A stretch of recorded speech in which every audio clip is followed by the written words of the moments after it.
no sé si lección o aprendizaje o conclusión, es que las guerras dinamizan la industria. Increíble.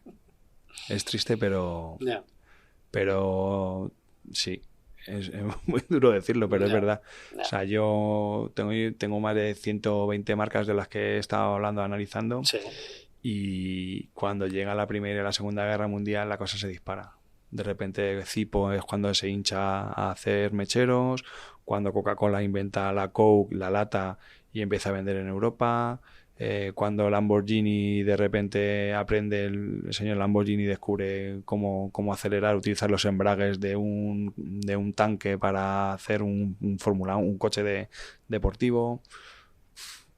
Es que... bueno. Porque de repente es un chute de dinero, y las empresas pues empiezan a crecer.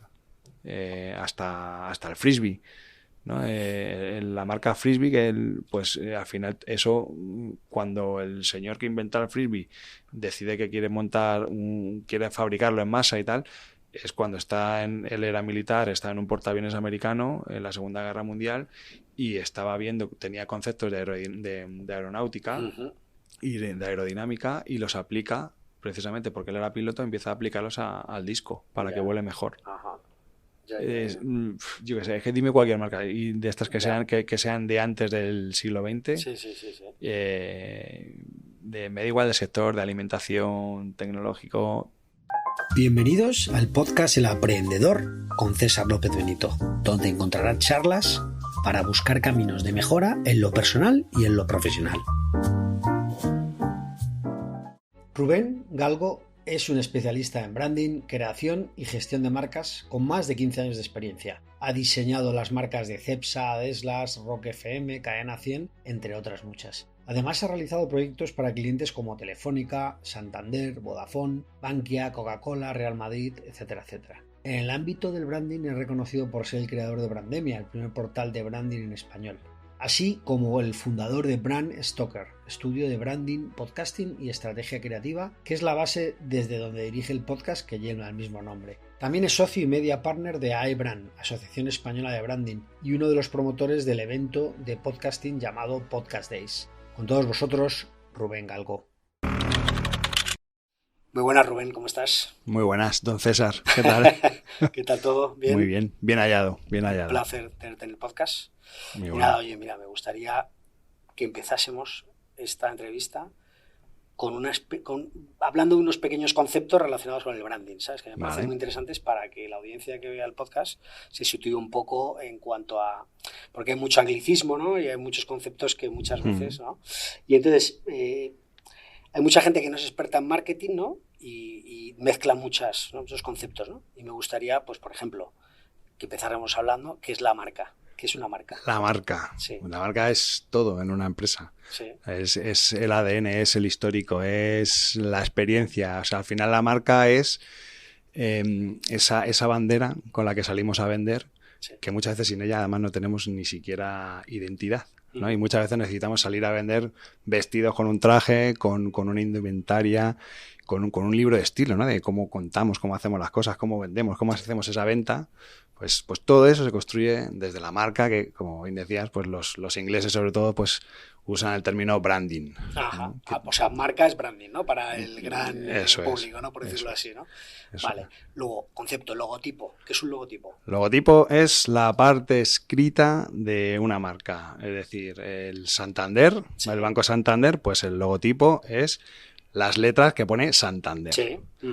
El símbolo sería la llamita del Banco Santander, que no es lo mismo. Por deformación no profesional, todo el mundo pues al final lo unifica con la palabra logo, logotipo, que es inclusive muchas veces en redes seguramente habrá alguno que dirá, pero si tú has dicho logotipo, digo, sí, pero lo correcto es que sea, o sea, logo, logotipo y luego la marca compuesta, la marca mixta, que es un poco símbolo y logotipo. O sea, logo es la llama, ¿no? Por decirlo así, y logotipo sería Santander. Eso es. Has trabajado con marcas de distintos sectores, ¿no? Bueno, has tocado, todos los sectores, yo creo, muchísimos, vamos. ¿Qué elementos del branding crees que son esenciales y cuáles dependen del contexto y la industria? ¿Sabes lo que te quiero decir? ¿Cómo se puede diferenciar eso? A ver, es verdad que hay elementos que son transversales en todas las marcas, ¿no? Y luego es verdad que el propio sector pues te marca la forma, el tono de la comunicación, incluso hasta a nivel gráfico y visual. Hay muchos sectores que te condicionan, ¿no? Claro. Si tú te vas a la industria de la automoción, por ejemplo, pues ves que ahí predominan colores rojos, negros. Claro. ¿No? Tú ves el logo de Toyota, de SEAT, de Renault, sí. Bueno, Renault justo no, pero bueno, Citroën. Sí. Todos son la misma estructura, arriba el símbolo, sí. Abajo las letras, todos sí. En mayúsculas, todos usan el rojo y el gris y el negro. Bueno, todo eso viene dado porque es un sector muy masculino, claro. Lo masculino está asociado con lo rojo, la virilidad, la energía, la fuerza. Luego tienes la parte del combustible, el negro, que es la elegancia, es la parte de los propios carburantes, ¿no? La gasolina es negra. Sí. Bueno, pues todo eso te lo da, son códigos que te da tu sector. Luego ya, depende de tú cómo quieras diferenciarte, pues puedes jugar con ellos o no, o puedes ir por algo más rupturista, ¿no? Ya. Pero luego sí que es verdad que toda marca, pues evidentemente, tiene que tener un propósito, ¿no? Esa idea superior, más allá de lo que es el negocio y de lo que es la facturación, ¿no? De por qué estamos aquí, ¿no? Al final, yo por lo menos desde Brand Stoker siempre entendemos las marcas como algo emocional. O sea, claro. Ya está súper superado eso de vamos a ser los mejores, siguiendo con la automoción, ¿no? O sea, hace los años 80 a los 90 son coches rápidos, de 0 a 100 en no sé cuántos segundos, el motor más fuerte, todo eso ya ha desaparecido. Sí. Ahora lo que venden o lo que se vende, lo que venden las marcas es emoción, es empatizar, es conectar claro. Con la gente claro. Y estar cerca, ¿no? Entonces, y eso tiene un eje que es el propósito y luego también tu territorio, que también es importante, ¿no? Es saber, si hablas de IKEA, por ejemplo, pues el territorio de IKEA también es un poco el facilitar la vida a las personas, ¿no? Claro. La facilidad, bueno... El propósito, dices, ¿no? El propósito que tiene IKEA con eso. Eso claro. Es. Ya. Entonces, y luego también la parte ya más del territorio, que es ese espacio que todas marcas tienen que tener y tienen que tener definido, ¿no? De diferenciación, bueno, pues Red Bull, por ejemplo, pues está muy asociado a lo extremo, claro. ¿No? Entonces hay parte también que tiene que ver con el sector, pero ya más por la cultura propia de la empresa o la marca de cómo hace las cosas, o cómo quieren hacerlas, ¿no? Porque cuando abordamos ese rebranding o ese reposicionamiento de una marca, al final la diatriba está en vamos a trabajar en lo que queremos ser, claro. No en mejorar lo que ya somos, sino vamos a seguir unos objetivos de negocio, a ver hacia dónde nos apuntan y cuando estemos ahí, cómo queremos ser, ¿no? Y entonces ahí es cuando ya viene todo ese trabajo de branding y de construcción de marca. Pero sobre todo es tener una buena definición de la compañía a nivel de negocio, de saber hacia dónde se va y luego todo eso va a ir mucho más fácil. O sea, yo no diré el nombre, pero están proyectos de marcas muy importantes de españolas del sector tecnología, que hasta que no llegamos nosotros a hacer la parte estratégica de la marca, estaban gastando 80-90 mil euros en publicidad en productos enfocados al gaming, cuando su core de negocio, el 80% de su facturación, era precisamente el público más institucional, estatal, o sea, público que no tiene nada que ver con la gente del gaming, ¿no? Entonces, eso viene pues porque muchas veces la propia vorágine del negocio, de venga, hay que salir, tenemos que empezar y tenemos que... Bueno, pues no facilita que las cosas se hagan bien desde el principio. Claro. Lanzaste este libro, Marcas con Historia, el año pasado, ¿verdad? Sí, señor. Y bueno, pues cuéntanos un poco de qué va este libro. Bueno, Marcas con Historia en el fondo es un capricho. O sea, en el fondo es un capricho. Es un capricho porque... Tienes un hijo, has plantado un árbol, ¿no? Y has escrito el libro, ¿no? Sí. Me falta lo de alguna haber plantado. Pero sí, no, a ver, yo llevo en el branding desde el 2011. Entonces... Ya en 2011-12 fundé Brandemia, que es la plataforma de branding que yo creo que todo el mundo conoce, por lo menos los que se dedican un poco a esto. Sí. Y ahí me di cuenta que había un contenido de mucho valor que no era tanto actualidad de... por ejemplo, mira, hoy que se ha lanzado, ¿no? Se ha presentado que la nueva marca de Madrid, del circuito de la Fórmula 1 de Madrid, ¿no?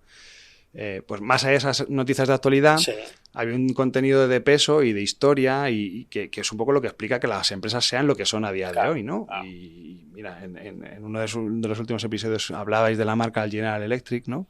Una marca que tiene más de 100 años y sigue estando en el candelero y sigue haciendo las cosas súper bien, ¿no? Y tiene una historia, y tiene un bagaje y al final tiene que ver con un fundador. Y a mí siempre me gustaba un poco entrar en profundidad en estos temas, en indagar sobre el pionero, qué se le pasaba por la cabeza. El emprendedor que hay detrás o el empresario, vamos. Eso es. Claro. Y luego las cosas, los aciertos y desaciertos que estos empresarios y estas marcas han tenido durante la historia. Bien porque se saben adaptar bien a las oportunidades o de repente tienen un golpe de suerte.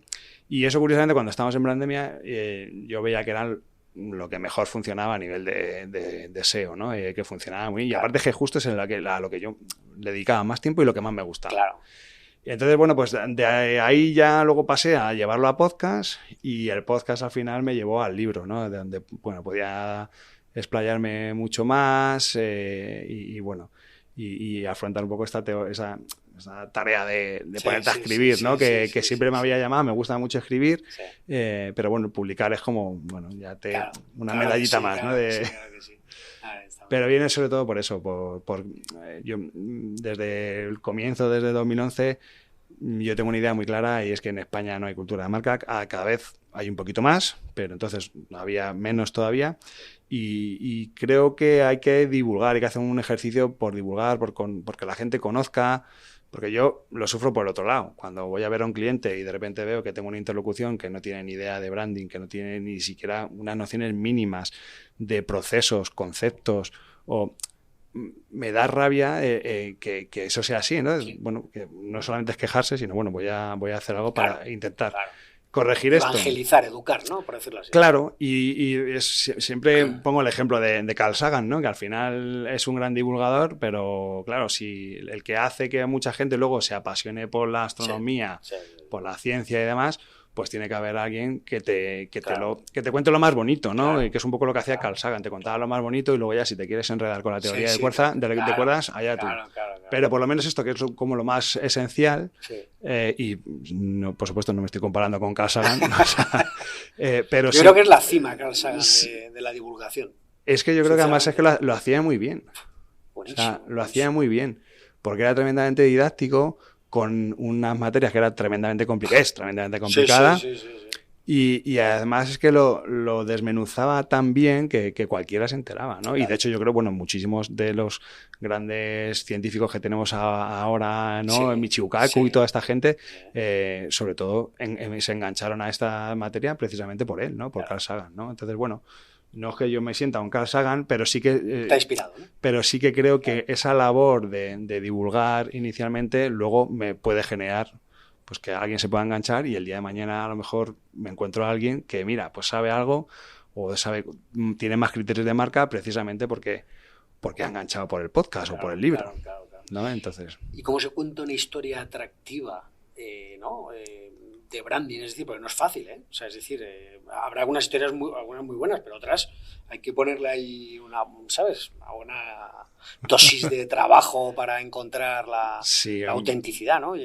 Hombre, a mí hacer un episodio del podcast o sea, lo que es la investigación, hay algunos que me llevan varias semanas, que luego te lo meriendas en 7-8 minutos, pero el trabajo de investigación y de contrastar información, porque hay algo muy curioso, cuando son marcas ya consagradas, muchas no quieren que se sepa su origen, lo ocultan. No es el caso de Durex, por ejemplo. No quieren que se sepa quién estaba detrás, que había un judío detrás, en fin. Entonces, eso cuesta y Wikipedia no te da la solución. Claro, porque en Wikipedia tienes otra información. Entonces, muchas veces implica el tener que leer, el buscar libros, incluso papers. Por ejemplo, cuando hablé de la historia de Durex, encontré un paper en la universidad, creo que era de Oxford, y ahí había oro puro, ¿no? Entonces, ahí es un poco donde surge un poco la inspiración y luego el estructurarlo todo más o menos siempre lo hago de la misma manera. Al final siempre es interesante contextualizar el sector, cómo estaba cuando se fundó la empresa, ver luego cómo era ese fundador, ¿no? Muchas veces conociendo su historia, pues conoces, te explicas muchas cosas que vienen después, ¿no? Sí. Entonces, el descubrir un poquito más ese pasado, ese origen, de dónde la familia muchas veces, ¿no? Te da mucha información y eso muchas veces de ahí luego vas tirando, ¿no? De repente encuentras ahí un hilo, empiezas a tirar y luego hay algo que es evidente, ¿no? Y es transversal, que siempre hay aciertos y hallazgos. El factor fortuna, claro. Que siempre ahí pues te da muchos chascarrillos para contar una buena historia. Claro. Yo, por ejemplo, preparando este podcast y escuchando tu podcast, que por cierto de aquí ya lo recomiendo porque me parece buenísimo. Muchas gracias. Me ha encantado la historia de la mostaza. Me ha parecido súper curiosa. De Maille. Claro, no me acordaba de Maille. Sí, buenísimo. De Maille, sí eso... Yo creo, a ver, eso es una historia que cuenta la propia marca, es una historia que cuentan ellos. Cuando analicé un poco esto, habría que ver, porque es verdad que esa historia yo me la he encontrado ya por otros, incluso en otros países. Ajá. Vale. Pero es una historia muy buena para contar una marca. Al final, cuando se ha mentirado, ¿verdad? Claro, y tienes una buena historia y además es una marca fundada en 1720 y tantos, pues dices, joder, pues blanco y en botella, esto es. Y ellos hacen buque insignia de ello, ¿no? Y al final esto viene, bueno, Maille en teoría, el señor Maille, el fundador. Sí. Pues estaba en Marsella, que estaba la peste, ¿no? Que estaba arrasando. Sí. Entonces este hombrecito pues apareció por allí, vio que había unos ladrones, ¿no? Que estaban por allí robando y que no se estaban muriendo. Se metían en las casas, robaban, tocaban a la gente, tocaban a los muertos, a los cadáveres y no se contagiaban de la peste. ¿Y eso por qué era? Y bueno, pues resulta que al parecer el señor Maille pues les había dado una receta, una fórmula en la que tenían un vinagre que ellos se lo untaban en los dedos y se lo echaban de todas las orejas y tal, y se metían y robaban todo lo que querían. ¿Qué pasa? Les pilló en su momento la policía de entonces, estamos hablando que esto era de 1700 y algo. Sí. Y bueno, pues cantaron los ladrones, de hecho se llamaban los 4 ladrones, ¿no? Y se llamaba, era la receta de los 4 ladrones, famosa, que supuestamente creó este señor. Sí. Y luego él aprovechó para, bueno, esta receta fue súper conocida porque luego de hecho incluso se llevó a grabar en los muros de la ciudad de Marsella para posibles casos de peste, que la gente se echase ese vinagre encima para no contagiarse. Y él luego ya, pues en eso tan de emprendedor, que es el diversificar, pues se fue a París y en París vio que con ese vinagre se podía hacer una mostaza cojonuda. Entonces se fueron a París y ahí empezó a fundar, bueno, montó una tiendecita en el centro de París y en esa época, pues al final, ¿quién tenía la pasta? Pues la nobleza, la burguesía. Eso es pivotar, como dirían ahora, ¿no? Sí, pero vamos, de manual. Sí. Y ahí es donde ya pues creó un poco ese legado, ¿no? Que fue pasando de padres a hijos hasta nuestros días. Ya, qué bueno. Y luego hay otra historia también que te he oído, que es la de Coca-Cola, que me parece buenísima. Bueno, Coca-Cola tiene muchas historias. Bueno, muchas historias, pero que se supone, bueno, cuéntala tú, por favor. No, se supone, ¿no? La Coca-Cola disculpa. Es española. Es española. Es que además y no lo digo yo, o sea, que es que está en patentes y marcas, hay un registro de la marca Coca-Coca, que es de una empresa de Alicante que... Ajá. En su momento, pues coincidió con el señor Pemberton en una feria de muestras. Esto es mediados del siglo pasado, ¿no? Entiendo. Claro, yo, por ahí, 1800. 1800 y algo, ¿no? Entonces, en una feria de muestras en Estados Unidos coincidieron con él. De hecho, vio justamente, él dio con el ingrediente que le faltaba, porque Pemberton estaba intentando hacer algo primero para curar un poco los dolores de estómago. Sí. Y él estaba buscando ese ingrediente que le permitiese de alguna forma el hacer esa efervescencia y demás. Y entonces descubrió, gracias a este comercial de esta empresa valenciana, que además que me da rabia porque nunca me acuerdo del nombre, pero bueno, pues descubrió lo de la coca. Claro. Entonces, pues nada, se quedó con la idea y lo reventó. Con la diferencia de que llegó a España, Coca-Cola intentó llegar a España y no pudo registrarse la marca, porque ya había una marca que se llamaba Cola-Coca, que era estos hombrecitos. Y entonces lo que sucedió es que Coca-Cola, pues siendo un gigante, compró la marca Y automáticamente empezó a operar aquí en España. ¿Eso cuándo fue? Pues esto y Coca-Cola ya vino aquí ya en el siglo XX. Siglo XX, ¿no? Ya. O sea que, y de esas hay muchísimas. O sea, hay muchísimas marcas, muchísimas serendipias también, con casualidades.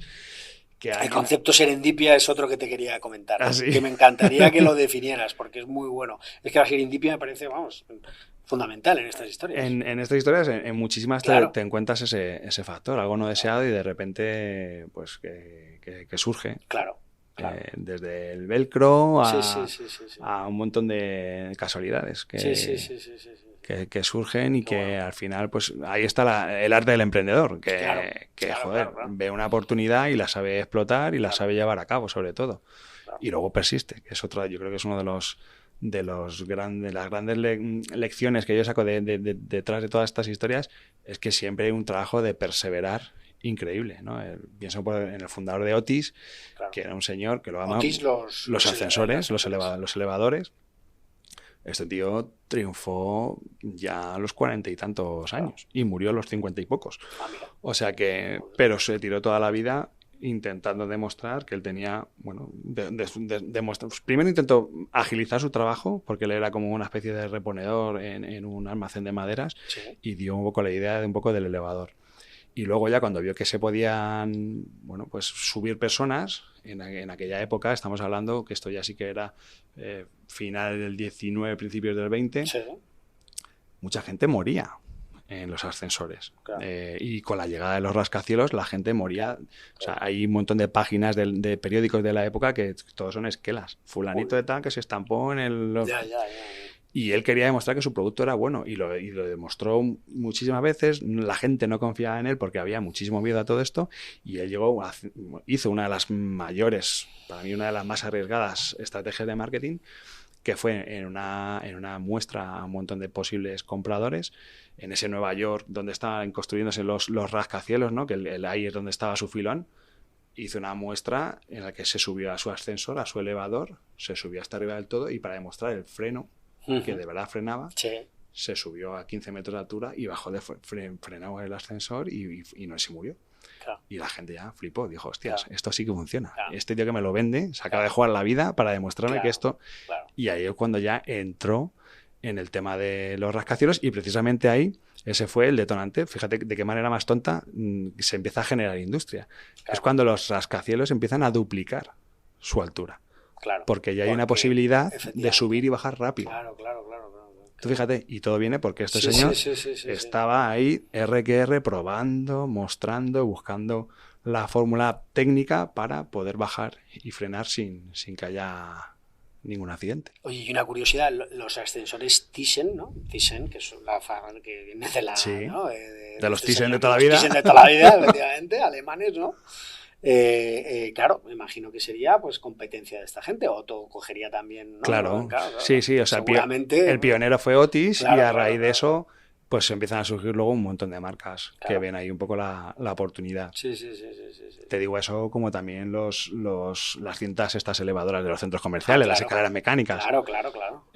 Ahí ya de repente pues empiezan ahí unos y otros a diversificar. A ver cómo pueden mejorar, ¿no? Que eso es también parte un poco de la competición, ¿no? De esa zanahoria que todo el mundo va persiguiendo para ser mejor. Y ahí es donde surgen de repente pues nuevas utilidades y nuevas funcionalidades y nuevas marcas. Claro. Y efectivamente, de esas historias aparecen las marcas, ¿no? Eso es. Y una pregunta que te quiero hacer. La reputación de una marca, ¿cuáles son los elementos claves de reputación? ¿Cómo se sabe que una marca tiene reputación? Hay ya, o sea, si nos metemos ya en plan más sesudo dentro del branding, hay metodologías, incluso herramientas que te permiten medir la reputación, ¿no? Incluso hay empresas, hay consultoras solamente especializadas en reputación de marca. Ahí se tienen en cuenta muchísimas cosas, desde impacto en redes sociales, bolsa, economía, evolución de ventas, en fin. Ahí es un poco un totum revolutum, pero todo eso suma. Pero sí que es verdad que por lo general, y más ahora en estos días inciertos, como dirían los celtas cortos, sobre todo los CEOs son los que más tienen un poco la posibilidad de lastrar o aumentar la reputación y la credibilidad de las marcas. Claro. Porque ahora mismo ya ya piensas en Tesla y ya piensas en Elon Musk, claro, ¿no? Piensas en Amazon y te viene la cara de Bezos. Sí. Quiero decir, y una decisión, un desliz o alguna cagada suya a nivel de comunicación puede lastrar. Lo estamos viendo con Tesla, ¿no? Por ejemplo, ¿no? Cómo están cayendo las ventas en todo el mundo por algo que no tiene nada que ver con el negocio. Pero eso afecta y mucho. Incluso pienso, por ejemplo, pues en el caso famoso, ¿no? de BP, cuando cambiaron la identidad de marca, que habían cambiado el logo, ¿no? Y tenían un discurso que eso también es parte del branding, ¿no? El trabajar esa coherencia, que lo que dices y haces es lo mismo, ¿no? Y de repente BP, que era una gasolinera de toda la vida, se pone el logo verde y dice que somos sostenibles y ecológicos y todo lo que tú quieras, y luego sale el CEO diciendo que no, si aquí los beneficios vienen por vender gasolina. Pues, hombre, maquilla tu mensaje, ¿no? Pero sí hay muchísimas formas. Ahora, la verdad que uno de los termómetros o de los KPIs más usados pues es el tema de redes. Claro. Pero desde luego todo debería nacer, o normalmente nace con un buen producto o servicio. La reputación de Apple viene por su producto, por su calidad y por la innovación.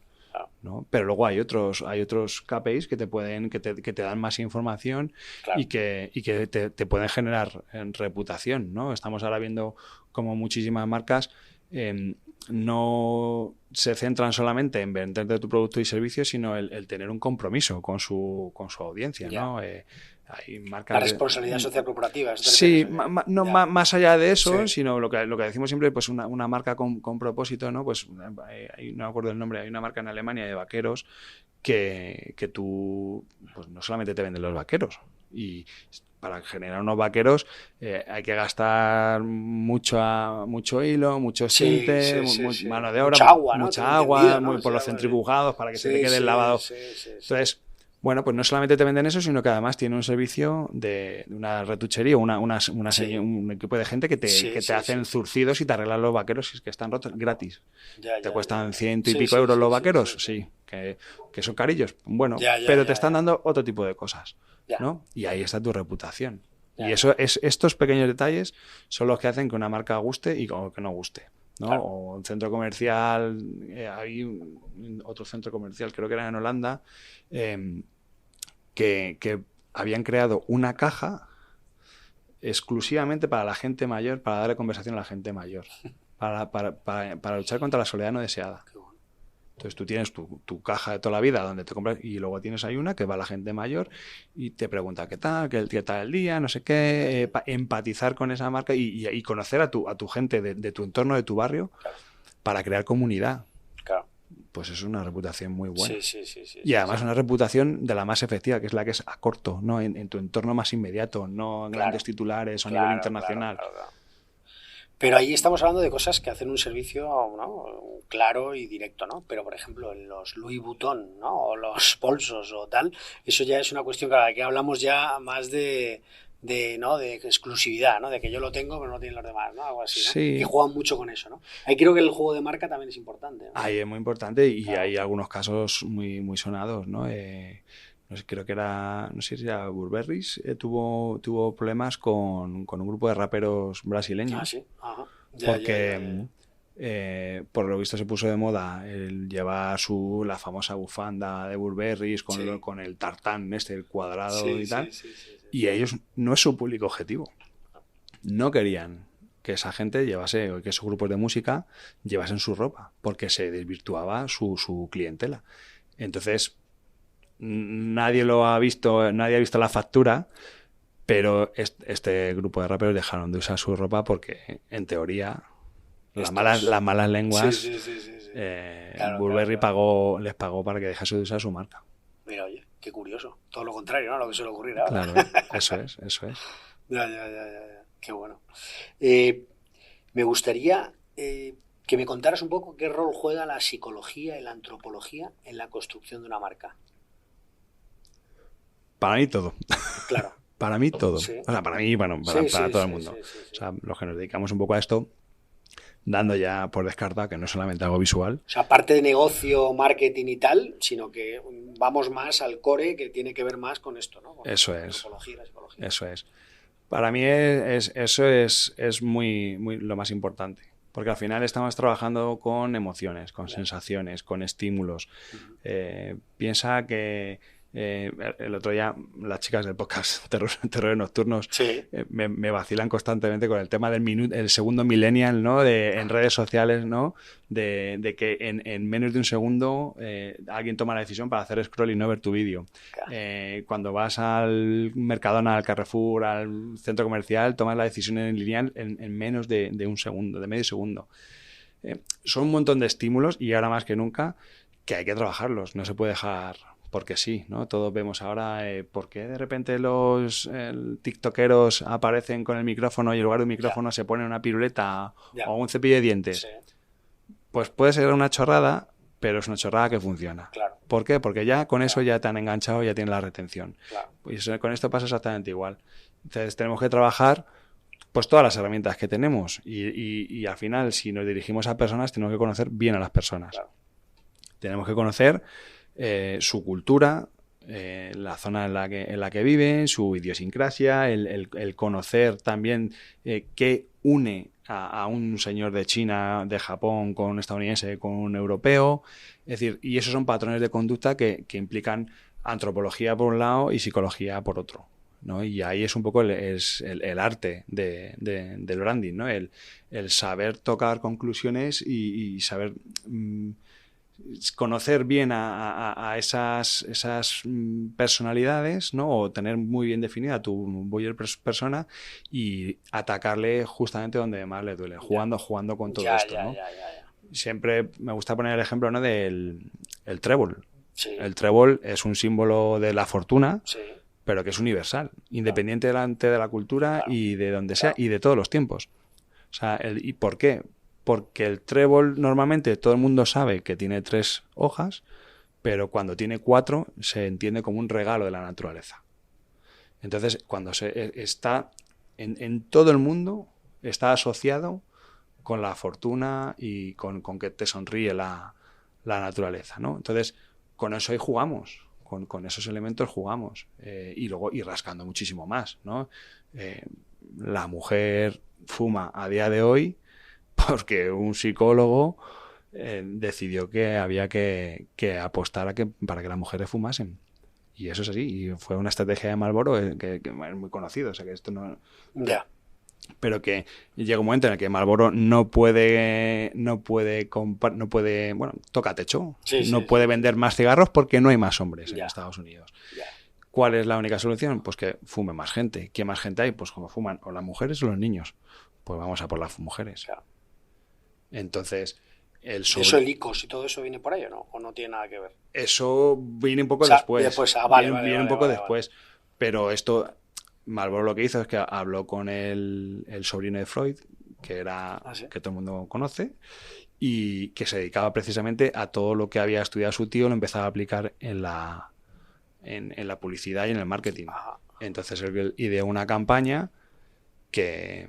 pues muy bien montada, que en un desfile del 4 de julio en Nueva York de repente cogió y puso unos fotógrafos situados de manera estratégica en una esquina, en el típico desfile con los globos gigantes y tal, y un encuadre perfecto donde pilló ahí pues que coordinó a un grupo de mujeres que iban desfilando, que en un momento dado pues todas se paraban, se echaban mano a la chaqueta, sacaban su pitillera y se encendían un cigarro.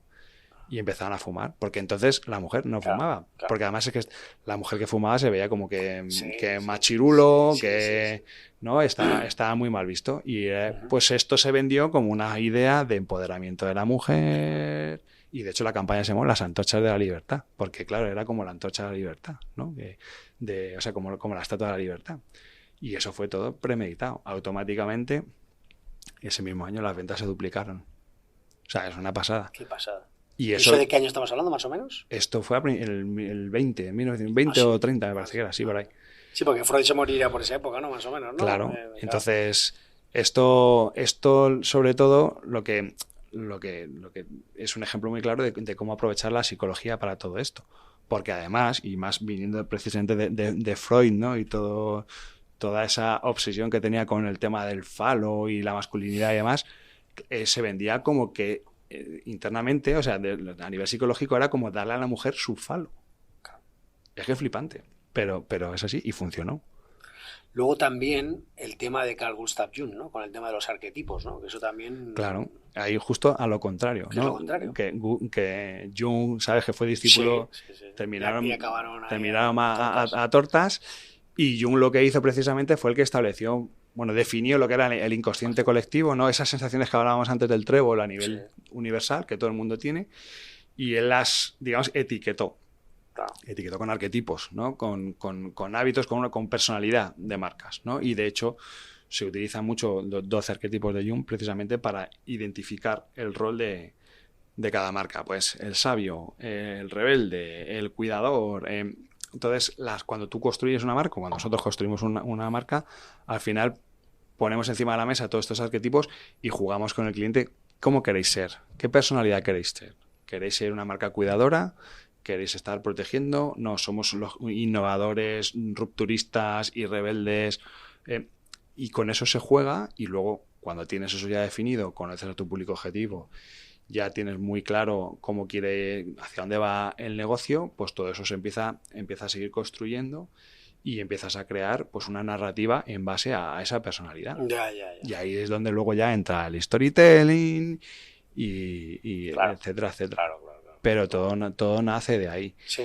Y de ahí también viene un poco la guerra entre los que nos dedicamos al branding, consultoras de marca, estudios de branding y agencias de branding, con las agencias de publicidad de toda la vida, ¿no? Que al final eso es algo más táctico, ¿no? Que necesitas una campaña, yo te la hago, toma, aquí la tienes. Claro. O sea, nosotros vamos un poco hasta el tuétano. La estrategia, ¿no? A nivel global, ¿no? Lo definimos desde el principio y luego lo vamos, y además que luego es todo más creíble, más natural. No es algo estético simplemente, sino que tiene ahí un pozo muy grande. Sí.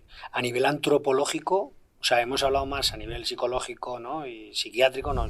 Por estas psiquiatras, ¿no? Y a nivel antropológico, ¿hay alguna herramienta que utilicéis, por ejemplo, para...? Sí, bueno, los arquetipos ya en sí te dan bastante información de antropología. Luego ya de la parte psicológica sí que ya tenemos más atribuciones a color, sobre todo, olor. Olor. Ajá. El olor también funciona muy bien. Claro.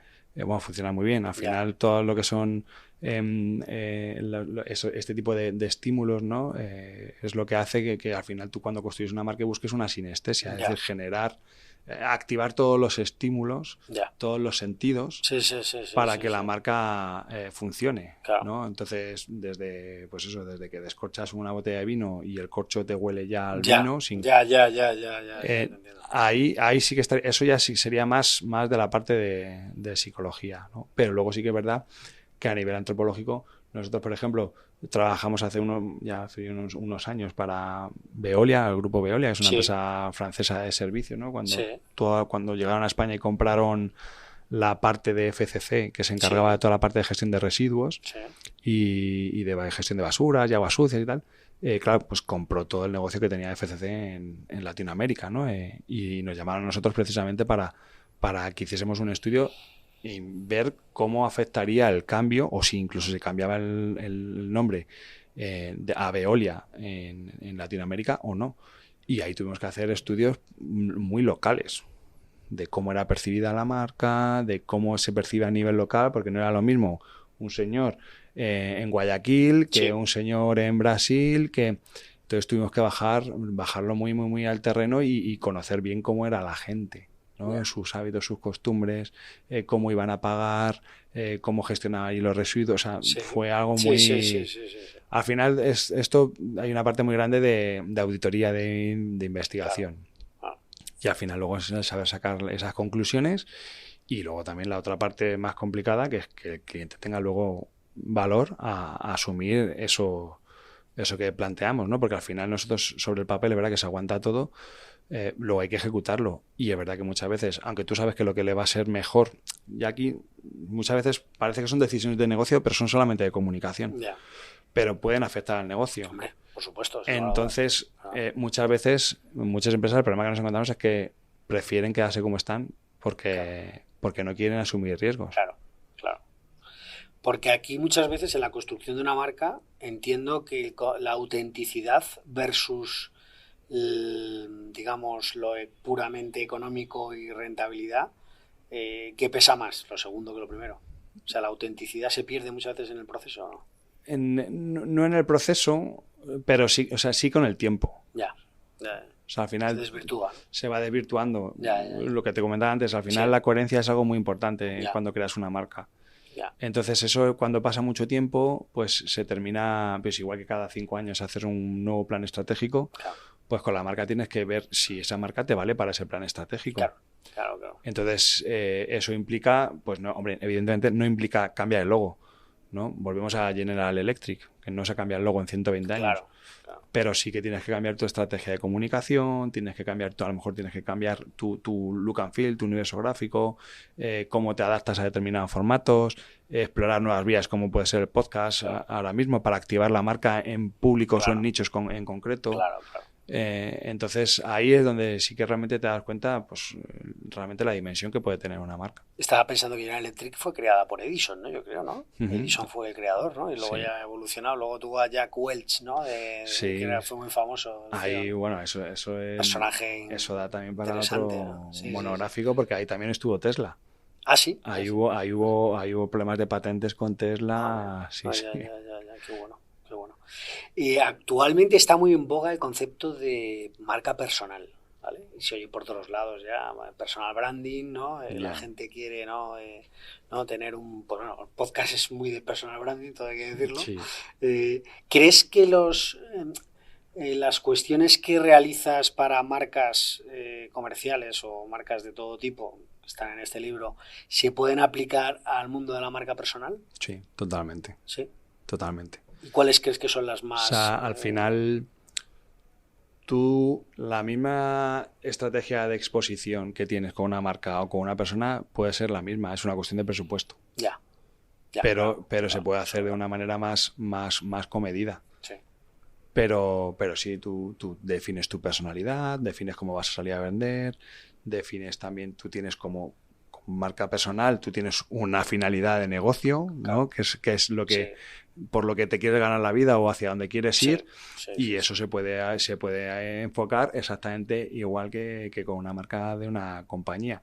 No es lo mismo en el sentido de que no es la misma dimensión que puede tener una marca, pienso en multinacionales, ¿vale? Te entiendo. Pero muchos vendedores, yo en mi caso, por ejemplo, me escudo con la marca Brand Stoker, ¿no? Y la uso como marca, casi como marca personal. Es que es marca personal, yo creo. Claro. Yo te veo Brand Stoker total. Pero porque al final, como marca, te permites a lo mejor una parte de, digamos, de visualización de la marca que no es solamente tu cara, sino que es algo más. Total. ¿no? Claro. Pero la marca personal sería más eso, a eso te refieres. Pero los procesos son iguales. Pueden. Nosotros hemos estado hace poco hablando con un cómico famoso que quiere que trabajemos su marca personal. Claro. Y al final es una cuestión más de presupuesto, pero los procesos. O sea, ¿trabajáis la marca personal entonces? Sí, claro. Vale, sí. Lo único es lo que tú dices, que claro. Yo el problema que yo le veo, o sea, yo por mi experiencia, que no quiere decir que esto no estoy sentando cátedra con esto, pero sí que mi experiencia es que al final no tienes un equipo de comunicación detrás como una compañía, no tienes una empresa, no tienes a un responsable de marketing, de comunicación, de publicidad, no tienes una mentalidad pura y dura de negocio de un CEO, por ejemplo, ¿no? Sino al final te guías un poco pues de las tripas de... tu intuición, ¿no? Por decirlo así. Eso es. Entonces, ahí muchas veces pues es complicado. Porque tú, por ejemplo, a un CEO le pasas un reporte de beneficios de tener una marca de determinada forma y lo va a ver claro, porque al final le va a mirar por el negocio. Pero ya cuando eres tú, muchas veces yo por lo menos lo que me encuentro es ese recelo de es que no sé, es que a lo mejor voy a querer cambiar, ¿no? Voy a querer. Tú sabes que cuando tomas una decisión en una empresa, sabes que hasta la siguiente junta, por lo menos, vas a tener que seguir con ese rumbo que te has marcado por mera estabilidad y no dar una imagen de debilidad y de incoherencia, ¿no? Y cuando eres una persona, pues al final eres un poco más veleta, ¿no? Y eso sí que se nota, eso sí que yo lo noto mucho. Y los procesos, es verdad, que se pueden hacer de una forma mucho más económica también y adaptarse un poco a eso. Yo siempre digo que la zapatería Manoli de debajo de la esquina puede tener su marca y la puede tener súper bien cuidada. Y con unos recursos... De hecho, Rubén, me gustaría que dieras 2 recomendaciones, bueno, venga, 3 recomendaciones para alguien que quiera trabajar su marca personal. Mira, lo primero es que no se guíen por sus tripas, que apuesten por profesionales, que se pongan en manos de alguien que les sepa ayudar. O que busquen a alguien que le gusten redes y que ve que hable mucho del tema y que ahí tenga... ¿Sabes? Que no tome decisiones porque sí. ¿Vale? Porque yo me encuentro, desgraciadamente, muchas semanas, buena parte de la gente que me viene rebotada de, es que mira, es que esto tomamos unas decisiones y ahora de repente pues el nombre que tengo no me vale porque no funciona, porque el negocio es otro, porque de repente estos códigos que a mí me gustaba mucho el rosa, porque el rosa es mi color favorito, ahora de repente no me funciona porque mi negocio va por otro lado y todo el mundo es de color verde, cosas así, ¿no? Es decir, que bueno, si pueden apostar, aunque sea con un freelance, con un independiente, pero que sea alguien que sepa, eso para mí es esencial. Y luego también yo creo que hay que invertir. Más o menos, pero hay que invertir. Invertir económicamente. Económicamente. O sea, el dinero del pobre va 2 veces a la tienda. Y eso yo lo veo así de veces. Pero lo veo con empresas grandes, ¿eh? Empresas grandes que nos llaman para, oye, queremos hacer la página web, no sé qué. Venga, vale. Oye, es que la podemos hacer en Elementor, que es más barata que a... Sí, se puede hacer. No es lo mismo un desarrollo en Elementor que un desarrollo hecho a medida. Entonces, yo ahí, ¿quién quieres que te diga?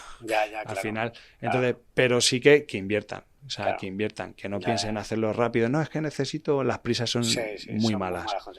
No, es que pasado mañana tenemos una presentación y para un posible inversor, a ver si me podéis hacer un logo, bueno, me lo hago yo, o me meto en una... Bueno, ahora con la inteligencia artificial no se pueden hacer muchas cosas, pero bueno, luego hablaremos de inteligencia artificial. No, pero quiero decir que hay que apostar, y más si es una marca personal, apuesta por ti, dedícate recursos a ti. No puedes ir con tu cara, una foto con tu cara y ya está, sino que tienes que trabajártelo mucho más y eso implica invertir. Pues igual que te gastas dinero en hacer una página web, igual que te gastas dinero en comprarte una ropa chula para ir a ver a un cliente y no vas en chándal, pues tienes que invertir en ti. Y eso mucha gente no lo ve. O sea, eso muchísimos, hablando de marca personal, emprendedores que... no, pues yo es que esto con el Canva me lo hago tal, esto... Y luego te vienen 4 o 5 propuestas y son todas iguales. ¿No? Tienes ahí varios presupuestos, todos son iguales. Con la misma plantilla de Canva. Mínimamente, que inviertan. Ese es el mejor consejo. Y luego está bien que lean. El otro día me hizo gracia porque estuve hablando con un posible cliente que me decía, no, yo es que me he estudiado mucho sobre branding y he leído un montón y me escucho un montón de podcasts y tal. Y ya digo, bueno, fenomenal. Sí, pero yo ya no hace falta que me hagan la estrategia porque yo ya sé cuál es la estrategia y mal vamos. Mal vamos. Y de hecho luego pasa un poco todo lo que la había definido. Y pues lo que era a propósito lo estaba mezclando con el territorio, la misión la confundía con los valores, la misión y la visión había... Hay que invertir como todo. Ya está. Y desgraciadamente yo lo que me encuentro es que hay ideas buenísimas, gente muy buena, pero que su comunicación, su aspecto, su fachada es algo cutre. Y es una pena, ¿eh? Y con empresas me pasa igual, ¿eh? O sea, empresas muy buenas que son referentes en su sector, pero pues bueno, no vale solo con ser bueno, sino que además hay que parecerlo. Y eso se lo digo muchísimo a mis clientes porque es que es verdad. Es que hay empresas muy buenas. Yo he trabajado mucho para Colombia, para Costa Rica, y aquí hay ideas, proyectos, startups muy chulas, con ideas muy buenas, que se gastan muchísimo dinero en determinados desarrollos, en aplicativos web y demás, y en lo más esencial que es tu fachada, esto es como un escaparate. Tú entras en un escaparate que tiene la luna rota, o entras en uno que tiene focos y lo tiene todo bien puesto y tal. Pues vas al que tiene los focos. Y poner focos no cuesta tanto. A mí, como consultor de marca personal, hay un tío que sigo hace tiempo que se llama Andrés Ortega, no sé si lo conoces. Y me parece un tío muy bueno. No sé, LinkedIn tiene unos posts muy buenos y me parece un tipo interesante. Está especializado únicamente en la marca personal de Claro. cada uno, claro. O sea, no es como vosotros estéis especializados en otra historia, ¿no? Estoy pensando en estrategias de marca personal. A mí me gusta mucho Francisco Alcaide, ¿no? Que tiene una web espectacular el tío. Bueno, vosotros... Claro, pero eso claro. es lo que te digo, pero tú entras y, hostia, esto no parece la web de un tío, esto parece la web de... Total. de una multinacional. Sí, se nota que hay una inversión ahí, indudablemente. Total. Vuestra web es muy buena, por ejemplo. O sea, como tenéis los podcasts organizados, como todo está muy sencillo, muy fácil. Nos hemos roto mucho la cabeza. No, se nota. ¿Lo habéis hecho vosotros vuestra web o qué? No. Vale, en casa del herrero cuchillo de palo. Vale. Muy buena la web, muy buena. Me gustaría hablar ahora sobre el tema del proceso creativo, porque el proceso creativo aquí creo que es clave, absolutamente, ¿no? Y me gustaría saber cómo equilibras estrategia con creatividad. Bueno, pues ahí está la gracia. Claro. Ahí está la gracia, Claro. ¿no? El pasar del lenguaje verbal al lenguaje visual. Claro. El interpretar toda esa verbalización que hacemos en la parte de estrategia y de auditoría. Claro. Y de autodefinición y definición, ¿no? de todos los stakeholders que rodean a la marca, ¿no?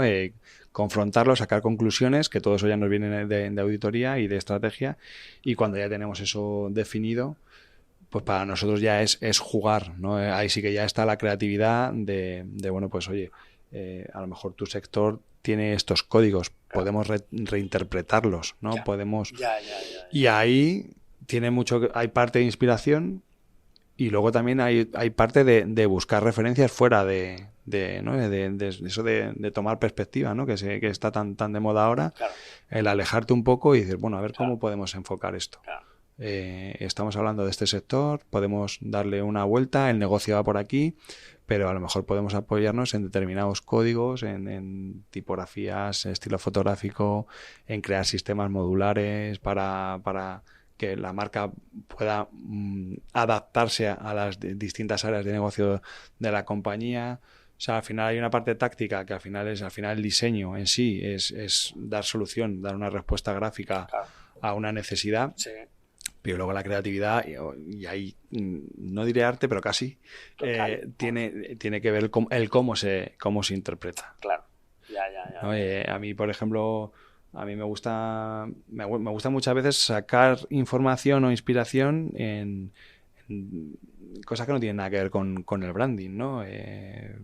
Humberto Eco, por ejemplo, me gusta mucho, tiene varios tratados sobre la forma y sobre la belleza y alucinas cómo puedes sacar de ahí formas o ideas para reinterpretar eso o aplicarlo a marcas del siglo XXI, ¿no? O incluso... Ahí, hablando un día con Carlos Magro, que fue un consultor que estuvo en Interbrand y en Llorente y Cuenca muchos años, él me decía que él encontraba esa inspiración precisamente en textos antiguos y a lo mejor para un proyecto de una tecnológica estaba leyéndose un libro sobre un tratado sobre la belleza del siglo XVII. Sí, cosas de Leonardo da Vinci, cosas de estas, ¿no? Que igual te pueden inspirar, ¿no? Es que, desgraciadamente, esa frase hecha de está todo inventado, es que es así. Es que es así. Sí, total. Yo estoy de acuerdo con eso. Entonces, estamos siempre muy centrados en vamos a innovar, vamos a crear. El diseñador de Apple, el mítico, ¿no? El Ike el que diseñó el iPad, el iPod, los iPod y todo esto. Este tío... El iPod, ¿no? Lo que era lo de la música, ¿no? Sí, eso es. Todos esos diseños están muy inspirados en diseños de la Bauhaus de mediados del principio del siglo XX. O sea, él no inventó nada. Lo que pasa es verdad que luego cogió de ahí ideas y luego las llevó al presente. Pero el mirar otras disciplinas, eso al final enriquece mucho los procesos. Y al fin, a mí me gusta mucho también la historia y no sé, intento siempre sacar, a lo mejor es que ya son ya muchos años y ya estoy ya predispuesto a, hostia, esto lo puedo aplicar a... Pero yo creo que es, porque si estás intentando innovar por innovar, vamos a crear, a inventar o descubrir la rueda, es muy complicado. Y es más fácil, porque esos son los artistas, esos son los auténticos jefazos del branding. Sí, el Salvador Dalí de turno, quiero decir, por decir... Sí, artistas me refiero... bueno, tú ibas al branding, yo iba ya a creadores de mundos, ¿no? Distintos, ¿no? Pero eso, llegar ahí, eso lo hacen muy pocos. Pero yo pienso más en el trabajo analítico de ver qué se ha hecho, ver qué soluciones se dieron y ver cómo lo podemos trasladar al presente, ¿no? Y ahí a mí eso me funciona. Y ahora con la IA te puede ayudar mucho, ¿no? El proceso creativo. Sí, ¿no? sí. Hace ya unos meses estuve en una junta de la Asociación Española de Branding, y comentaban que habían bajado los presupuestos un 30% por el tema de la IA, pero porque agilizaba procesos. Claro. O sea, antiguamente tú tenías que hacer una auditoría de marca, por ejemplo, tenías a 2 consultores trabajando 2 o 3 meses. Claro. Por el trabajo de auditoría que se ha hecho, que hicimos cuando lanzamos la marca Cadena 100, ¿no? Sí. Pues yo tenía la suerte de hacer esta marca de Cadena 100 y la anterior, ¿no? Y los procesos no tienen nada que ver. Ya. Y han pasado 12 años. Claro. Y es la misma marca.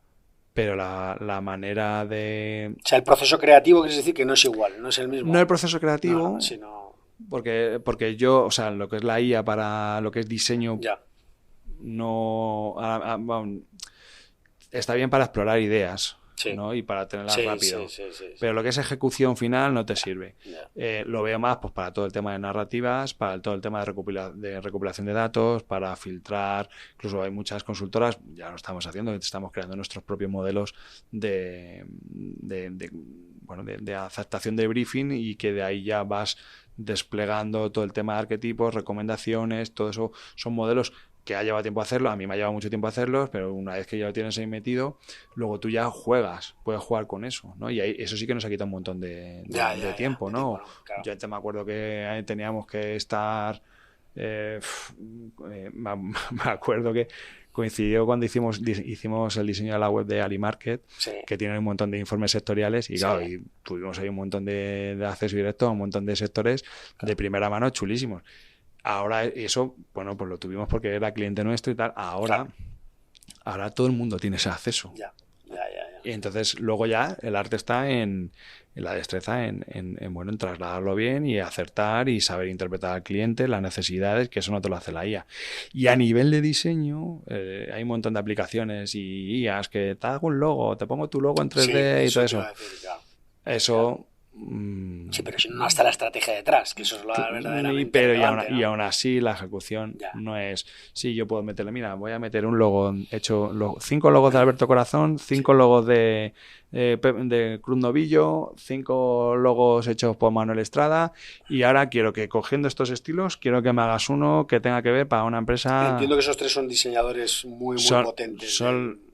Pepe Cruz Novillo es el... padre del branding, bueno, no del branding, pero sí el hombre que ha creado la mayor parte de las marcas de la democracia. Correos, en fin. Y bueno, los 3 son grandes. Bueno, ¿son diseñadores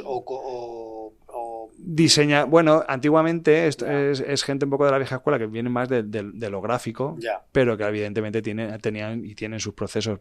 Pepe Cruz Novillo, el hombre ya está muy mayor, Manuel Estrada está todavía activo y bien, y Alberto Corazón murió hace un par de años. Pero sí, ellos son... Bueno, de hecho, Manuel Estrada, por ejemplo, tiene consultores en su estudio, en su equipo. O sea, quiere decir que... pero sí que eran más que venían de lo gráfico, ¿no? De estos grandes pioneros de trabajar con cartulinas, con Rotring, con Cutter. Y así es como construían esas marcas, pero luego evidentemente tienen sus procesos de estrategia detrás. Pero la IA no te resuelve eso. No te resuelve eso, ¿no? No te resuelve eso, te agiliza el proceso. Nosotros lo utilizamos, ¿no? Pues por ejemplo, cuando estamos con el podcast que hacemos de Adeslas, los covers que hacemos para los episodios los hacemos todos con IA, porque hemos creado un prompt que nos ha costado mucho llegar hasta él y nos saca todas las imágenes con una coherencia y todas el mismo estilo y tal.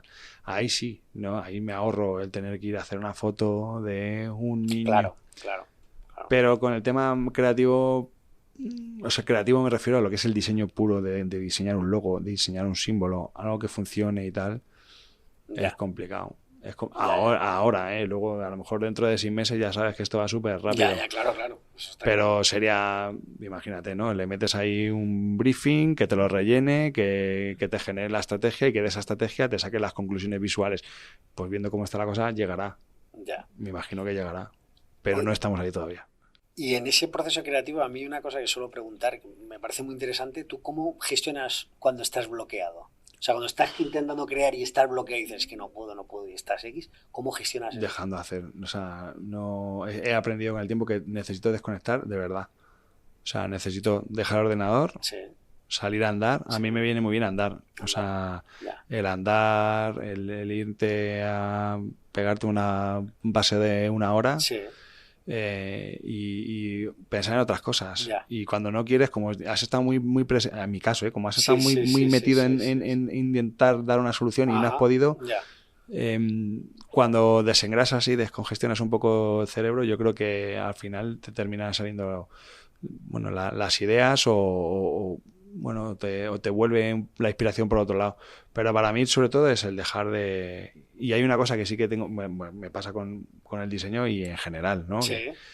Con los proyectos, con el tema de emprendimiento y demás en los que ando metido, el desconectar, el ir a un sitio específicamente para desconectar, ir al campo.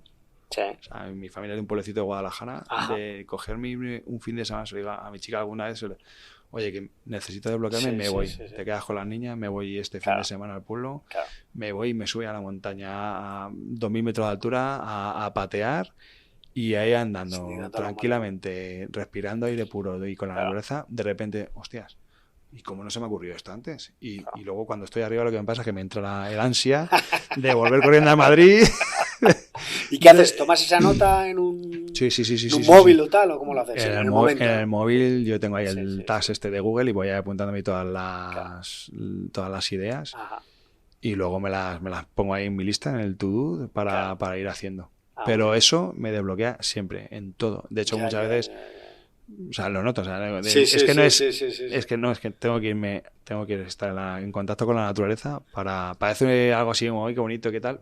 A mí es la clave, ¿no? Incluso yo ya pienso que es en el pueblo de mi padre, concretamente. Ya no me vale ir. ¿Cuál es el pueblo de tu padre? En Atienza, en Guadalajara, cerca de Atienza. ¿Eso es Alcarria? Alcarria es más para el sur, de la A2 para abajo. Vale. De la A2 para arriba, eso ya son los pueblos de la arquitectura negra. Ajá. La zona de Guadalajara, o sea, de Atienza, ya hacia más un poco... O sea, tú estás hacia A2 hacia arriba. El pueblo de mi padre es el último de Guadalajara antes de Soria. Cuando esté bloqueado igual me voy allí. Pues ahí... Porque puede ser la mejor solución. Sí. No, lo he pensado. Mira, hace poco, el año pasado, un pueblecito de al lado, dijeron que era el pueblo que tenía mejor aire, el aire más puro de toda Europa. Bueno. Porque no sé cuántos kilómetros a la redonda no había una urbe de no sé cuántas mil personas. Claro. Entonces, las corrientes de aire pasaban por ahí y venía el aire puro. Muy bien. Y digo, estamos a 3 kilómetros. Digo, algo me llegará. Lo mismo va a ser por eso. De todas maneras, yo he oído que Soria, no sé ya es esa zona del pueblo de tu padre, esa zona es una de las zonas más despobladas de Europa, creo. Sí. Esa zona, en Soria es que no hay casi gente. Sí, por ahí está Javier Cansado, que tiene una casita por ahí cerca y se va también por ahí.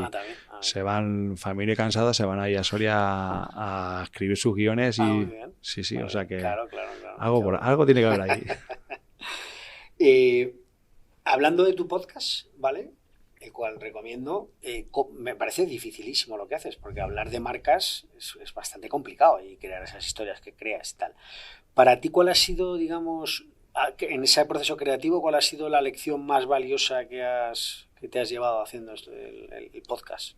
Con todos los episodios, porque tienes un montón de episodios. Yo no sé si lección o aprendizaje o conclusión es que las guerras dinamizan la industria. Increíble. Es triste, pero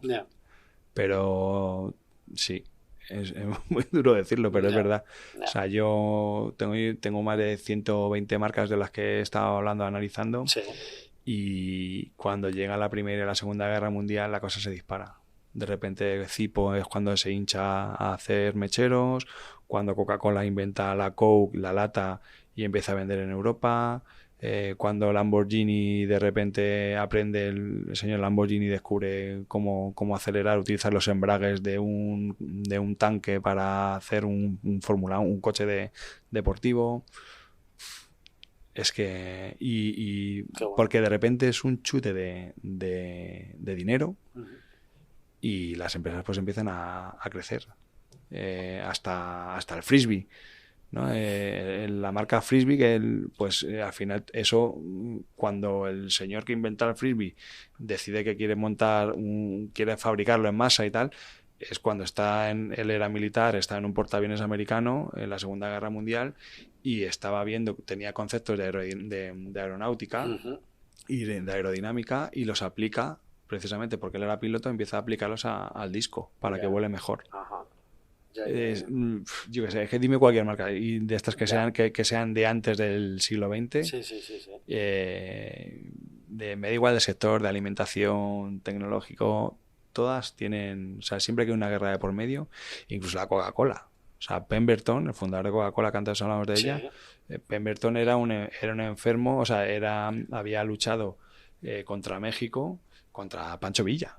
Y él de repente, él era, pues, como muchísimos heridos de guerra, era adicto a la morfina. Entonces tenía el estómago fastidiado, entonces intentaba buscar una solución a esos dolores de estómago. O sea, desgraciadamente, las guerras generan industria y la evolucionan, la hacen crecer. Hasta la máquina Olivetti.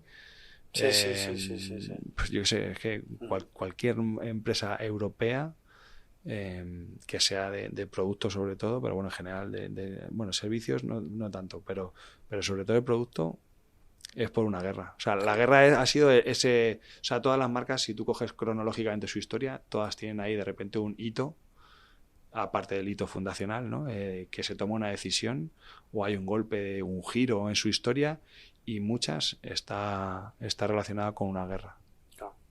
Sí, porque las guerras de alguna manera marcan en ese momento, claro, un país. Imagino que habrá marcas alemanas, ¿no? Sobre todo, ¿no? Porque me viene a la cabeza, o inglesas, ¿no? Sí, bueno, no sé, Lamborghini yo te había pensado que te dedicaban a los tractores, ¿no? Claro, ¿no? Él empezó haciendo tractores, pero él era un mecánico militar. Que después de la Segunda Guerra Mundial... Es que hasta Panini, los cromos Panini, nacen por la guerra, después de la Guerra Mundial. De la Segunda Guerra Mundial, porque él funda la familia de los Fratelli Panini, pues vivían en, su padre había muerto en la guerra, la madre era una viuda que estaba con 5 o 6 niños, y lo único que les quedaba, pues una de las hermanas de los Panini iba a limpiar a casa de un abogado, y este abogado le dijo, pues mira, después de la guerra, como ya no se venden periódicos, yo tenía ahí un kiosco, si lo queréis utilizar vosotros para... Y así empezó Panini. O sea, está presente en todo. Y bueno, y el de Lamborghini, pues eso, él era mecánico de tanques. Entonces se le ocurrió quitar el embrague de un tanque y metérselo en un tractor. Y luego ya cogió, empezó ya a probar y dijo, hostia, y esto, el Ferrari pues si yo tengo coches mejores, hago mejores embrague que un Ferrari. Y así se picó y siguió. Pero es alucinante. Rubén, voy a dar un salto a tu faceta no solo de podcaster, sino también como persona que gestiona los podcast days, ¿no? Creador, no sé si lo estoy diciendo bien, creador y impulsor. Bueno, lo creamos muchos, ahora estoy yo solo, pero sí. Vale. Y bueno, un evento tan importante, seguramente sea el evento más importante, ¿no? En España del mundo del podcasting. Actualmente, pues tienes una visión muy buena, ¿no? de este sector. ¿Qué ves tú cuál es la tendencia? ¿Qué es lo que ves ahora mismo como más relevante en el mundo del podcasting, que sea destacable? Bueno, la tendencia yo creo que la que vemos todos, ¿no? Del video podcast, ¿no? Vale, que creo que será algo que no sé si creo o quiero. Pero que igual es algo pasajero, porque al final el audio por sí solo tiene mucho peso. Ya. Y luego, a ver, es un sector que ha crecido muchísimo. Nosotros en Podcast empezamos en la primera edición, es el 18. Acababa de fundarse Podium Podcast. Spotify no estaba en España. O sea, de entonces hasta ahora... Spotify Podcast, ¿te refieres? Spotify Podcast, sí. Hasta ahora pues ha llovido mucho y han pasado muchísimas cosas y esto es algo que son patrones que se ven en todas las industrias. De repente empiezan a llegar un montón de players, luego se empieza todo a atomizar y en todo ese bagaje yo lo que sí que veo es que es un sector que todavía le faltan categorías. Ya. Y eso a mí me marca que está en ebullición y en crecimiento. Todavía no están hechas todas las categorías. O sea, categorías dices, ¿no? ¿Podcast relacionados con narrativa? ¿O a qué te refieres con incluso y con tipologías. O sea, yo hace poco, bueno, en el Audio Paris Day, ¿no? Lo hablamos este año, que nos vimos allí. Sí. El tema de la cosificación del audio, ¿no? Que es que se crean nuevas categorías de producto donde ya no es solamente escucho el audio a través de un iPhone o un teléfono y tal, sino que ya se venden objetos con audio, ¿no? Claro. Los famosos cubos estos que estuvimos viendo, ¿no? Sí. Donde te cuentan historias y más centrado a un público infantil. Bueno, también tiene ahí una vertiente para toda la parte un poco didáctica o académica, que quiere decir que ahí todavía hay margen de crecimiento, ¿no? Y luego es que todavía en España estamos esperando que haya un serials, ¿no? Como en Estados Unidos, y que de repente lo pete, pero ya no es por darle visibilidad al podcast, que ya esa guerra ya la hemos pasado, sino porque realmente se termine de convertir en un servicio de demanda, de contenido bajo demanda, mucho más generalista, ¿no? Y que haya algo, ahora está todo como muy diversificado, ¿no? Ya. Un poco parecido pasó con el Estirando el Chicle, parecido, ¿no? Que de repente llega un contenido así, bueno, aparentemente distinto, pero al final tampoco era o sea, es más la gracia que como cuentan las cosas, que no el formato en sí. Claro. Eso todavía lo estamos esperando, ¿no? Y luego lo que sí que veo muy claro es que las marcas y los anunciantes están ya muy interesados en el audio. Sí. Y están ya apostando, o sea, en ese sentido sí que considero que está más consolidado que hace un par de años, por ejemplo, ¿no? Que las marcas, hay anunciantes, están surgiendo más empresas de gestión de publicidad, de gestión incluso de PR, ¿no? Con podcasters. Hay un montón de servicios que están surgiendo en torno al audio, y yo creo que eso es otro síntoma de que seguimos creciendo, ¿no? Más allá del consumo y demás. ¿Y de 2018 ahora, entre lo que pensabas que iba a ocurrir y lo que ha ocurrido, hay mucha diferencia? Está grabado. Yo llevo con esta cantinela. Yo cuando empezamos en el 2018, a nosotros, la organización de Podcast Days, nos llevamos muchísimos palos. Sí. Porque la industria en España era tremendamente amateur. Yeah. ¿No? Había un evento que no era de podcasters. Sí. Que no era orgullosamente, y es orgullosamente amateur. Y nosotros en este planteamiento lo que pusimos encima de la mesa era el introducir a marcas, que participasen marcas, porque yo tenía claro que igual que llegó en su momento Podium, iban a llegar otras muchísimas más y más que van a llegar y que están llegando. Y bien, si tú en la industria, por llamarla de alguna forma, en aquella época, ¿no? El podcast en español era amateur y lo gestionábamos nosotros, los que éramos amateur. Si empiezan a venir marcas, van a apoyarse en nosotros. Yeah. Y si la ola sube, vamos a subir con ellos, vamos a subir todos juntos, ¿no? Y a nosotros nos dieron muchos palos, muchísimos palos. Eso fue duro. Yeah. O sea, de que compañeros te criticasen y porque estás violando la esencia del podcasting, que yo no pago una entrada para pagar la fiesta a determinada empresa, cosas así, ¿no? Y ahí, pues bueno, pues perseveramos, ¿no? Como estos emprendedores que decíamos antes. Sí. Y ahora lo que vemos es que son las marcas las que tiran de la industria, ¿no? Y para mí es un orgullo. O sea, para mí es un orgullo. Un orgullo, no es no haberme equivocado, ¿no? Y está en lo cierto, sino para mí es un orgullo que de repente viene Spotify Podcast a España. Y viene Federica Tremolada y viene a contarlo, que es la jefaza de Spotify Europa, viene a contar la Podcast Days. Claro. Que es que Google anuncia que va a haber, hace ya años, cuando anunció que iban a crear Google Podcast, y Luis Collado viene a contarlo a Podcast Days. Claro. Viene YouTube Podcast y Cristina Delgado viene a contarlo a Podcast Days, no va a contarlo a otro sitio. ¿No? O el año pasado viene a España Loquis, una plataforma de podcast geolocalizado italiana, y viene a contarlo a Podcast Days, ¿no? O yo he estado colaborando con el Ministerio de Cultura y Economía para hacer un tejido asociativo del podcast en España, ¿no? o sea, joder, que desde la administración se ponen en contacto con nosotros para todo esto, pues un poco la idea original, ¿no? Pues si estamos aquí, conocemos cómo está la cosa, pues en función de que vayan entrando nuevos players, vamos a darle cabida, vamos a interactuar con ellos y vamos a poder crear sinergias. Y mi discurso, seguro que tengo entrevistas por ahí que digo lo mismo, ¿no? Y diré el mismo ejemplo de ya tendremos tiempo de quitarnos el bocadillo. Es que es verdad, ya tendremos... Hay que crecer. Claro, ya tendremos tiempo... Claro, o sea, y hay muchísimas marcas y hay muchísimos proyectos, hay muchas formas de diversificar esto y somos relativamente pocos. Pues vamos a centrarnos y a poner esfuerzos en unificar, en aglutinarnos, ¿no? Es algo que es uno de los proyectos en los que ando metido precisamente en la creación de la Academia del Audio, ¿no? Del podcast y el audiolibro en España. Y esto nace precisamente de eso. De incluso de la propia administración, oye, Rubén, hemos estado en los Podcast Days, Ministerio de Cultura, Cristina Gallach, hace 2 años, hemos estado en Podcast Days, nos gustaría una interlocución única con la gente del audio, del podcast, porque vemos pequeños reinos de taifas, pero no hay una voz única.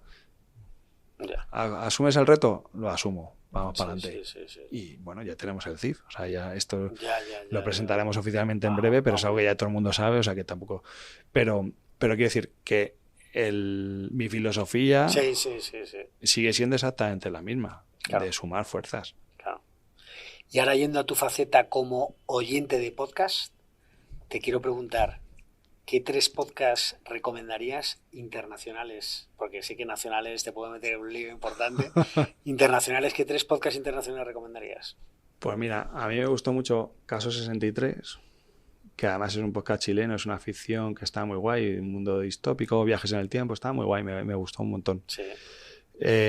Luego también, a ver, yo creo que Radio Ambulante lo tengo que mencionar porque son pioneros y han inventado un formato. Y están de verdad, yo creo que con los años, porque llevan un montón de años, haciendo auténticas virguerías con el audio y con la información, ¿no? La forma de mostrar problemas y atajarlos de manera cercana, ¿no? No es el típico rollo documental que te cuento, no, o sea, han bajado muy al terreno, ¿no? Muy interesante, vamos, yo estoy encantado con ellos. Y luego hay un tercero así que se me ocurra... Conversacional, venga. Conversacional. Así ahora mismo conversacional... viene... Joe Rogan, por ejemplo. Joe Rogan... Bueno, ¿te gusta? No me gusta. Ah, vale. Joe Rogan, además yo creo que para que veamos un poco el poder que tiene el micrófono, ¿no? Sí. Fíjate que Donald Trump, cuando empezó a darle un vuelco a las encuestas, fue después de la entrevista con Joe Rogan. Curioso. El poder que tenemos. O sea, ¿qué poder muchas veces nos damos... Sí, yo con algún... Pues Joe Rogan es seguramente el podcast número 1 más escuchado, ¿no? Sí, es el más... Bueno, en Europa y sí, en Estados Unidos. Es el más escuchado y el mejor pagado, claro. Claro. Pero a mí, la verdad es que no es un contenido que me guste especialmente. Claro. O sea, no me parece... Hay cosas que hace que están chulas, ¿no? Pues, por ejemplo, cuando se inventó con inteligencia artificial la entrevista esta que le hizo a Steve Jobs, ¿no? Sí. Joder, pues es una genialidad, está muy bien hecho, ¿no? Y incluso ahí con vídeo ahí, plano contra plano. Pero no es un tío que especialmente me guste. Pero, no sé, hay uno de unos chicos mexicanos que es Leyendas Legendarias, creo que se llaman, que habla como de temas de misterio, en plan colegas mexicanos, y además siempre están en lo más alto siempre del ranking de Spotify. Y yo piqué pues por la tontería de, bueno, vamos a escuchar a estos que son los primeros del ranking. Y la verdad es que me gusta como un grupo de colegas, es el típico podcast ya conversacional a 4 bandas, ¿no? Como puede ser pues, el Black Mango Podcast, ¿no? Alguno de estos. Ajá, ya. Pues en lugar de ser gallegos son mexicanos y la verdad es que me divierte mucho el incluso además con temas de misterio, cómo se abordan de distinta manera allí y aquí. Ya. Y ahora, Rubén, voy a tu lado lector. ¿Cuál es el libro que más has regalado o el libro que más te ha influido? El más... Pues regalar poco. Regalar poco. Desgraciadamente he dejado muchos. Sí. Vale. He dejado muchos, pero regalar no. Sí. A mí un libro, y no es un libro, esto es una fricada, ¿vale? Pero un libro que a mí me ha gustado y me gusta mucho y no es un libro, es un cómic, es una novela gráfica, que es mi lectura favorita, es La búsqueda del pájaro del tiempo. Ajá. Es un cómic europeo de los años 70, de francés, franco-belga, y es justo la antítesis a todos los héroes de todas las historias que he podido escuchar. Sí. No es el típico guaperas, fortachón, sino es una vieja gloria, un viejo en los últimos años de su vida. Un antihéroe, ¿no? Como dicen, sí, ¿no? y cuenta un poco pues como la búsqueda del pájaro del tiempo, ¿no? Están buscando un pájaro, literalmente, sí.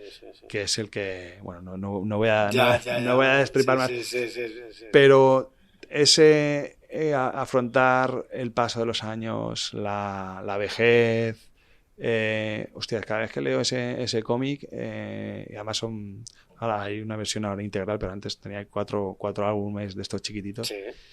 Y me gusta porque me invita muchísimo a la reflexión, a pensar que, pues, bueno, son ya historias un poco más trascendentales, ¿no? De dónde venimos, a dónde vamos, quiénes somos, ¿no? Está bien. Y eso me lo he planteado, o sea, esas reflexiones a ese nivel de profundidad solamente las he conseguido con la búsqueda del pájaro del tiempo vamos, yo creo que es mis autores favoritos, que ahora mismo se me olvida el nombre.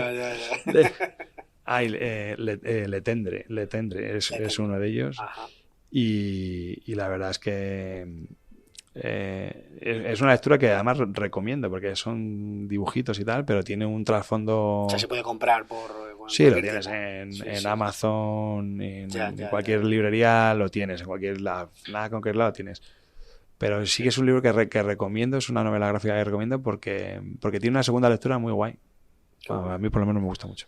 Pues inspirándonos en nuestros autores, has hablado también de Carl Sagan.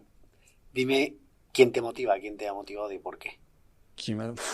Ostras, o sea, a nivel profesional, Yo creo que a nivel profesional, sí. A nivel personal, profesional. No sé, ¿quién te ha inspirado más, por decirlo así?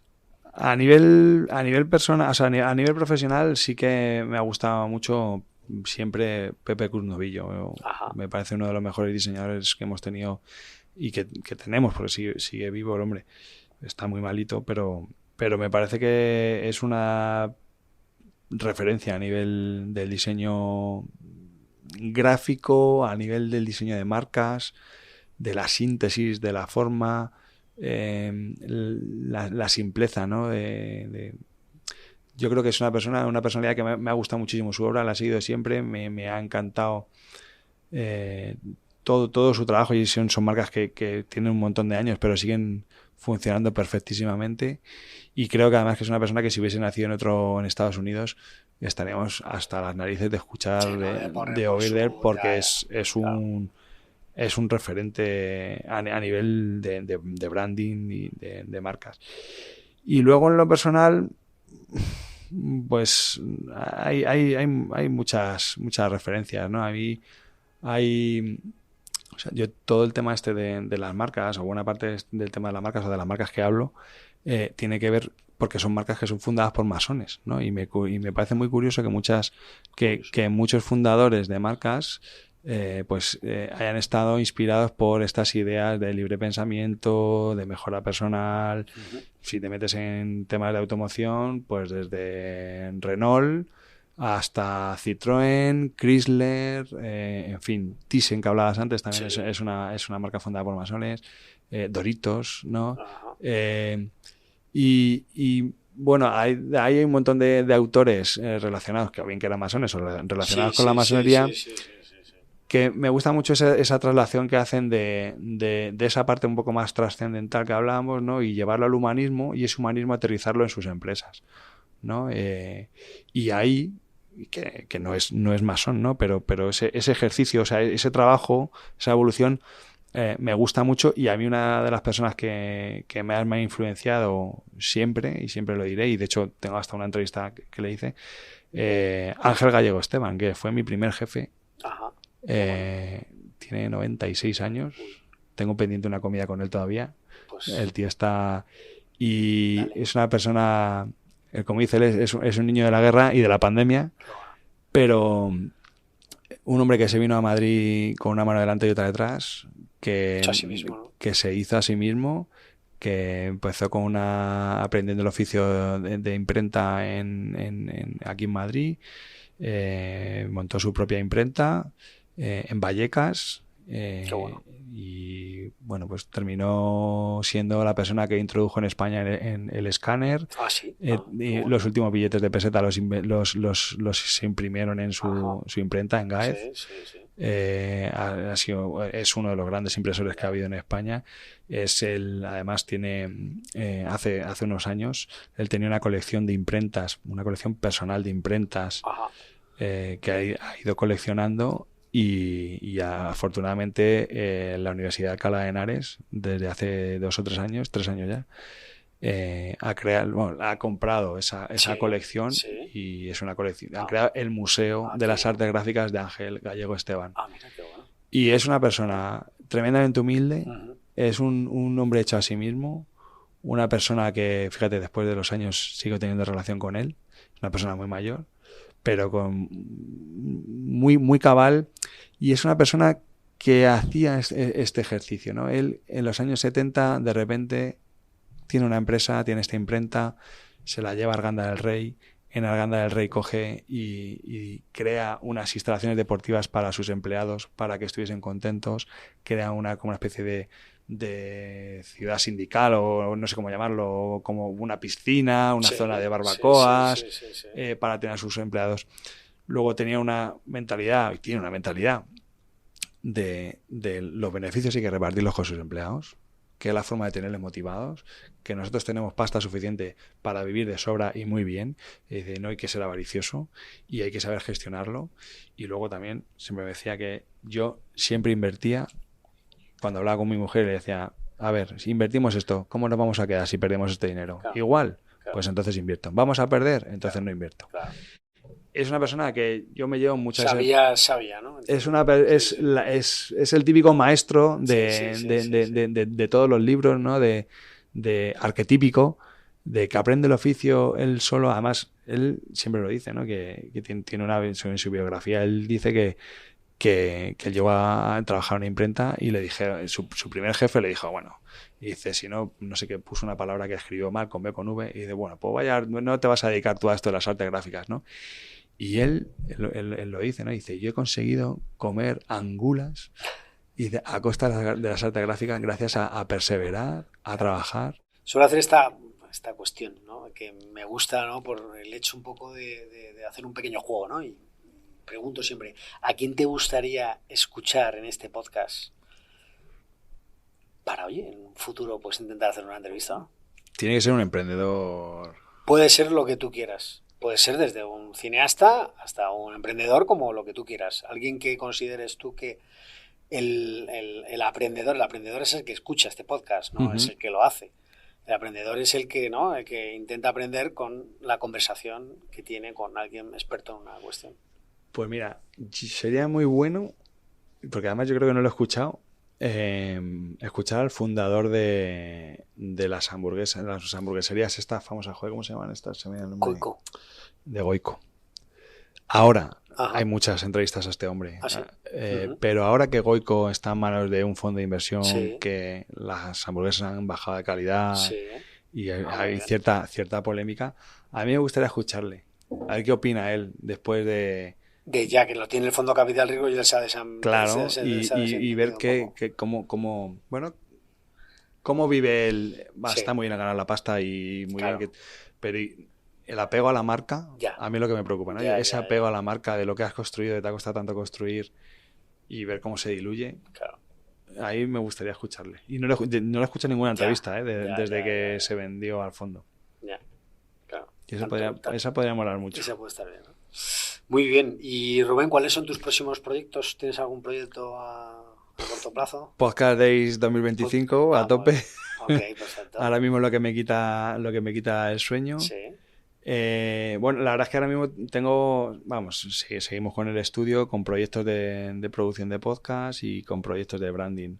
En breve presentaremos la nueva marca del Instituto de la Ingeniería de España, que es una marca muy chula y además tengo ganas de presentarla porque es una marca que tiene más de 100 años y es el referente. Mucha gente que la gente no conoce, que por encima de las instituciones estatales y la administración, la representatividad a nivel mundial de los ingenieros de España es de una entidad privada que tiene más de 100 años, que es el Instituto de la Ingeniería de España. Y es la primera vez que trabajo con una marca con tanta solera, con tanta historia. Muy bien. Y también con esa proyección internacional. Claro. Y ese es un proyecto que lo presentaremos en un par de meses, lo acabaremos. Y eso es en lo que estoy ahora más enredado. Muy bien. Y nada, ¿tienes alguna red social o algo que te puedan contactar? ¿O alguna web o algo? En la web de brandstoker.com, ahí está todo, el blog, el estudio y todo. Y en redes sociales pues me tenéis por Brand Stoker. Ajá. O por Rubén Galgo. O por Rubén Galgo, si buscáis Rubén Galgo, ahí estaré. No, que no me busquen en Twitter, que ya no estoy. Vale. Estoy, pero no estoy. Pero en Instagram, en TikTok o en LinkedIn, que es la que más uso, ahí en Rubén Galgo, ahí estoy para servirles. Muy bien, Rubén. Pues muchísimas gracias por tu tiempo, ha sido un gustazo, he aprendido un montón. Y nada, oye, pues estamos en contacto. Nada, ¿vale? Pues seguimos hablando. Muchísimas gracias. Muchas gracias. Rubén nos ha dado una conversación muy interesante en el día de hoy sobre marcas comerciales de todo tipo de sectores, sobre el mundo del podcasting y hemos profundizado en conceptos como reputación de marca, logotipo, etcétera, etcétera. También hemos comentado la importancia de la marca personal, las historias detrás de grandes marcas, como anécdotas tan interesantes como que Coca-Cola fue un invento español en su origen. La relevancia de cómo crear tu marca exige de un proceso creativo por fases, basado en conceptos no solo mercantiles, sino también de ámbito psicológico, antropológico y sobre la historia de la propia marca en cuestión. Espero que te haya gustado el episodio de hoy. Si quieres ayudar a que el podcast siga creciendo, recuerda que puedes suscribirte en elaprendedor.com. También puedes recomendarlo en tu entorno, en las plataformas de podcast o en redes sociales. Si quieres contactar con el podcast, no dudes en comunicarte conmigo en hola@elaprendedor.com o en las redes sociales del podcast. Muchas gracias por estar por aquí y nos vemos muy pronto.